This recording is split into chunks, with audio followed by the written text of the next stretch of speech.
The always welcome approach. I emphasize always there because this was a late change that came out of our learnings from the prototyping period in the Lincoln Network. If I recall, I think this used to be called the common welcome approach.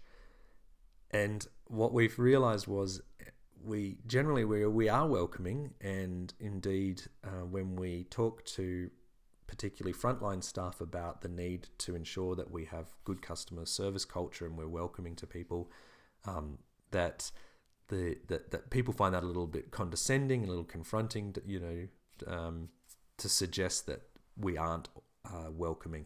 And of course, by and large, we are welcoming. The change here was around saying we want to ensure that we're always welcoming.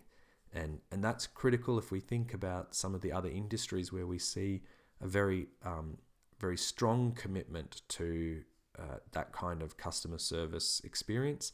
And the example that I'm often drawn to is someone like Qantas. The staff receive specific training to ensure that they're aware of how to be welcoming, how to present themselves in a way that is engaging, and make eye contact and smile and all of those kinds of things. But it's a specific commitment by Qantas to train those people. They could train them in other things, but they see the value and they train them in welcoming people. The other thing that they do is they make that very explicit in their employment negotiations and contracts to say at the point of getting a job with us, you have to understand that this is the expectation, that when you work for us, you're always welcoming.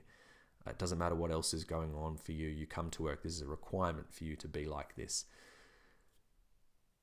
So that's established early, and then it's reinforced through, as I said, it's in their employment contracts, and then it's reinforced through supervision sessions where their supervisor will reflect on that and give feedback to staff about when they haven't done that successfully. But lastly, and I think probably critically and most importantly, it's about a culture. So there's a culture within Qantas that says this is the expectation, and we hold each other accountable to that. And again, I'd say we all do that really fairly well within the human services or social community services work that we do. But I don't know that we necessarily have this culture of sort of saying, if someone comes to work, I broke up with my boyfriend last night and I'm feeling a bit crappy today, and here comes this particularly hard client. We don't see that happen in an airline. We don't get on the aeroplane, and as you board, the down-faced flight attendant says, I'm sorry, I had a fight with my partner and I'm in a bad mood, so just go and sit yourself anywhere you like.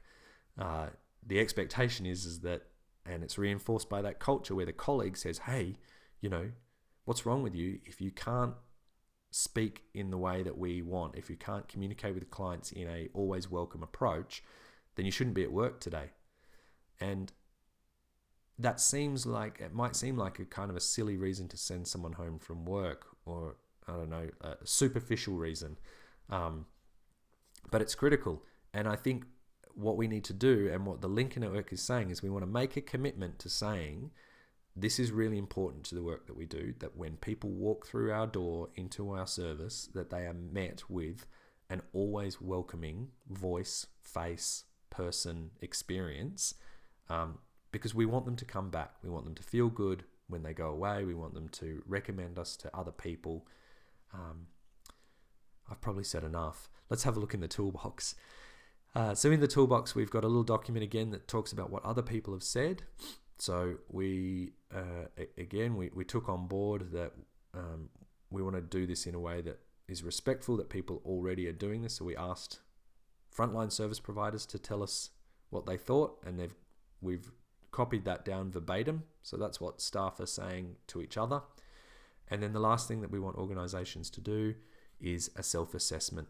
And part of this is for managers, by the way. So part of this is about the physical space of your organization. Is that welcoming? Is it appropriate, culturally appropriate to your clients? Is it age appropriate to your normal clients?